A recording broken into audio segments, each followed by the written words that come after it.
And so, because you guys, so when you go back into the studio to do Big Time, um, do you guys have more as a, okay, let's all get involved, or is it still heavy and Ed that's picking, okay, let's work with Teddy on these two tracks No, that on was this that track? was their thing. That was their thing. That was, you know, having Eddie. That was their thing. Like I didn't get involved with the music like that. I like my thing was the clothes and the dancing. You know, making sure that our image was running. You know, right alongside with the music. Like, but it was us. It was us anyway. So you Yeah. know, it wasn't anything to think about. It was just me going out saying, okay, okay, we're gonna wear this. I want something like this. And at this point, you know, I'm working with designers. I'm working with tailors and seamstress to make our clothes. I had a young lady named Nissy. I'm sorry, Nissy from Mount Vernon. She's just like, she just got skills with sewing machines. She didn't have like, she would make stuff for people, but she was really doing a lot of stuff for us, you know. Okay. And I had a Dapper Dan making things at that time early on for us as well. And then I had a guy named Keith Holman in California. He did a lot of stuff for Michael Jackson. He did Uh-huh. stuff for Eddie Murphy. Like, so yeah, I was working with a lot of those guys. So we always hear the stories about how the labels would say, okay, here's the, we'll spend 1 million on the video and on all this stuff, but it's going to come out of the album sales and your advances. So when you're getting all these personalized clothing, did you know that, okay, if we sell 1 million records, they're going to take all the money out from that? So what was it? How did you guys sort of think about what you're spending? I mean, back then the budgets were, you know, starting out, like I said, was $400. That's the first money I got from Andre. $400. At this point, the budgets is getting a little bit bigger. We up in a couple thousands now, maybe, you know, 3,000, maybe 4,000, depending on what kind of shoot it was. Or was it for a video? Was it for a photo shoot? Was it, you know, for album cover or something like that, single cover? But it depends on what it was for. But wasn't thinking about that. I Okay. wasn't thinking about, most artists aren't thinking about that when they're in a studio spending extra time, and you know, wasn't really thinking about that. No, I Yeah. was just I wanted to make sure that we looked the best we could possibly look, and that we were leading in that sense, that we were leading in the sense that people wanted to go out and look like us, people wanted to dance like us, people wanted to sound like us. Like, that was my main concern, to make sure the group was, you know, together, you know, in that sense, and that image was strong. The image represented us well. And I guess one of the nothing talks about that when you do the we've got our own thing, the music, the video, the dancing. I mean, what was your when the track came out and they said this is going to be the first track, the choreography and everything? Did you guys work on it as a together? Was Rosie involved with that or? Um, so as far as like the first single came out, we knew what the first single was going to be, and we worked on that. We worked on that hard, and that was the first thing we basically did together. Was that one song, and then we worked on the other songs for the tour, to get ready for tour. Okay. But that was our thing. So like, they didn't involve themselves with that. Like, that Oh, was me and Uptown. Troy. Yeah, like, well, Uptown No, at this point was just our record label. okay. Um, but I as mean, far as, Heavy and Ed. yeah, they didn't. That was us. Hev would come in when we had a routine together, so we can incorporate him into the routine. Yeah. But really, all that stuff, the dancing and stuff, was all, you know, trying myself. Okay. Yeah, I mean, one of the things that we always have to think about Hev was the fact that he's for his size an amazing dancer. Not just with the Janet video, but did back did he gradually get better, or was it did he naturally always have that in him? Yeah, he naturally had it. It was just it. Like, you know, Hev played football, so he was light on his feet. He was fast on his feet for the most part. I don't know how good he was, but I know he played. But he played football, so he had to be a little something on his feet. But Hev could move. Like, and then here we got these two little guys around. He got to keep up with us, you know. And all we had to do really was just show him the chorus, give him the chorus, and sometimes you know, he picked it up faster than others. But it wasn't a lot of rehearsal together. You know, Head was that good. He could come in, pick up pick up a couple steps, and he got it. And he come in, incorporate, then he started doing his own thing. You know, and go heavy, go heavy, go heavy. Yeah, so he could really move for a big guy. And the first album, and so on Big Time, so we've got our own thing. You do Somebody for Me. I mean, that was another big track. Which did you have a favorite out of those two? Yes, I do. I was trying to get it out real quick because We Got Our Own Thing is my favorite because of what it did for us. The video is incredible, and how, you know, it was like we bought into this, you know, working with somebody else, and how incredible she was, and how I felt doing that video. At the video, how I felt with the song, performing the song. I just felt incredible at all times. Somebody for Me, I didn't like. Oh, it was a big record for us. Because it was more.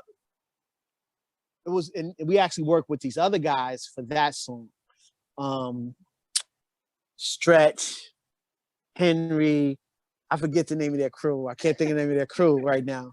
But these is old school dope dancers. You've seen them in the Michael Jackson video. okay. You've seen them with these guys with a bunch of people back then. They did a lot of stuff.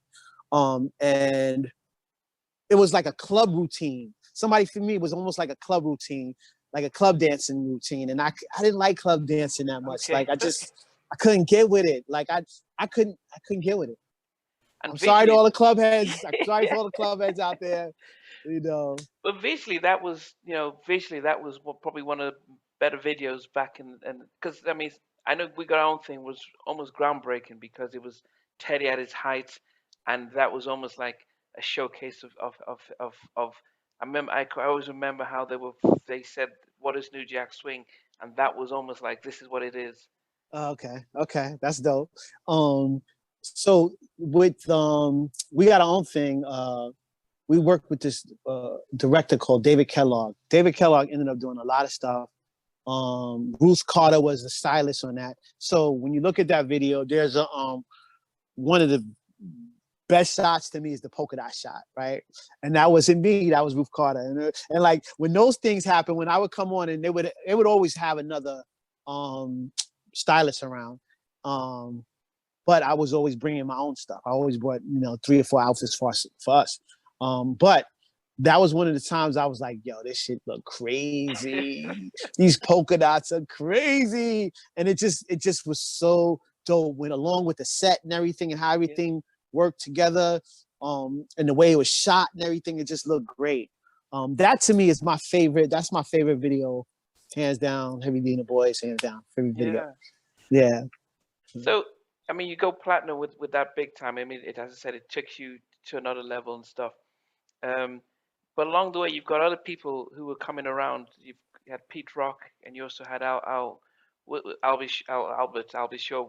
Growing up, were they around when you were kids, or? Yeah. So Pete, like I said, lived 4 houses down from us. Troy and I, we lived on the corner. He was 4 houses down, and Hev was 7 houses down. So Pete was already always around. And it's funny how, like, all of a sudden, because Pete was DJing at first, I think. He was DJing at first. And then he started doing beats. And he became nice at it, And so then what's the natural thing to do? Piece of family, that's family, So we started working with him. But then Al lived around the corner from Eddie. Okay. So they always were together doing stuff. When I remember we would be working on demos in the very beginning. So we were around, like I said, but we weren't. I couldn't carry a tune if it was in a bag, If it was in a Prada bag, I couldn't carry it. I couldn't carry it too. So Al was always around. He was always around doing stuff with Eddie, working with Eddie. So it's only natural that he came out, Same thing with Pete. It was all right there. There were so many groups that came out of Mount Vernon at that time. I can't tell you all the name, name all of them. But, In Touch, Oh, In Jeff Touch. Red, yeah, In Oh, Touch, Jeff Red. It's another group, I can't think of the name of the group. But the YGs came out of Mount Vernon, Young Guns rather. was this at the off the back of what This is you guys were doing? yeah, yeah. Well, I like to think that in Westchester County there wasn't really nothing happening. Period in Westchester County until we came out. Yeah, And then it's funny how that when you see someone else doing something, you realize that, okay, this is also possible for me too. Like I yeah, can do this as well, you know? And that's what happened. So much talent came out of that one little town. And not just on music. Look at Puff. Puff was right there, Mount Vernon. And Oh, is that he where he's from? became, yeah, he's from Harlem, or his family's from Harlem, but he lived in Mount Vernon. And Hev was the person that talked to Andre to get him his internship at Uptown. Oh, Yeah, okay. so all these things happen, you know, because of I want to say because of Heavy D and the Boyz in some roundabout way for the most part, you know. Yeah. I mean, so 89, you guys have gone platinum with Big Tyme. Now Uptown Guy has joined in, and they've gone big with Groove Me. Um, what is it like at Uptown? You know, were you noticing, wow, big office, lots of money coming in? What did you notice? The budgets got bigger. The budgets got bigger. The tour buses got better, and everything is working. You know what I'm saying? The vibe in New York City.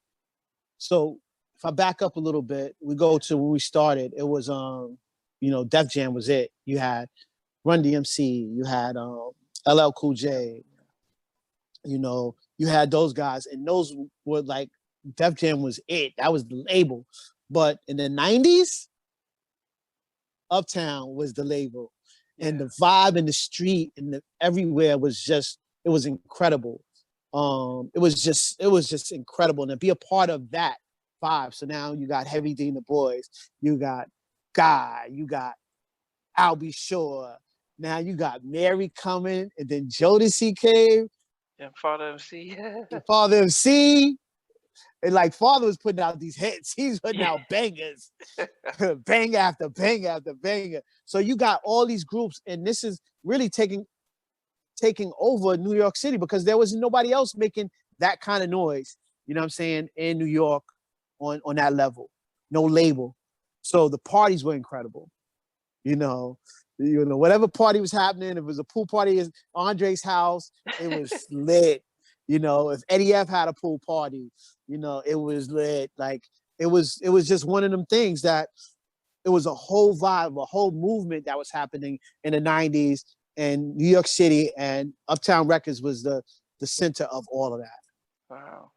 And then for you guys, I mean, I mean, from seeing it grow from its infancy and seeing where it was now, I mean, I'm sure you guys were thinking, did it change financially for you guys? You know, as the albums were doing well, did they Yeah. then say, look, we need to make sure you guys are taken care of, or is it mainly the tours that where you were really getting your bread and butter? Well, the budgets, like I said, the budgets got bigger, so that helped out a little bit more. So now I'm not buying polyester, I'm buying leather. You know, I'm getting stuff made in leather for us. You know, so but the budgets got bigger for us. That happened, and then touring. You know, I remember this vividly. Like, we was working with one of those companies, ICM or Noble Walters or something at that point, and they kept coming up with us with a bunch of like spot dates, like club dates. And I was like, yo, we're not doing club dates anymore. That's it. Club dates is over. I don't want to see another club date. If it's not tour, I'm not doing it. If it ain't a tour, I'm not doing it. And that really solidified our money, solidified us in the in the industry as far with our promotion company, ICM, that this was the standard from now on. This is what we're going to do from now on, and we're not going to do anything else. And that really, made us, I don't want to say it just made us bigger. It made us bigger because now we're performing in front of nothing less than 18,000, 15,000 maybe people, 15,000 and up. I think we probably did 100,000 in one place, but Wow. can't remember. Yeah, but everything other than nothing, we weren't doing any more club dates after that. Wow.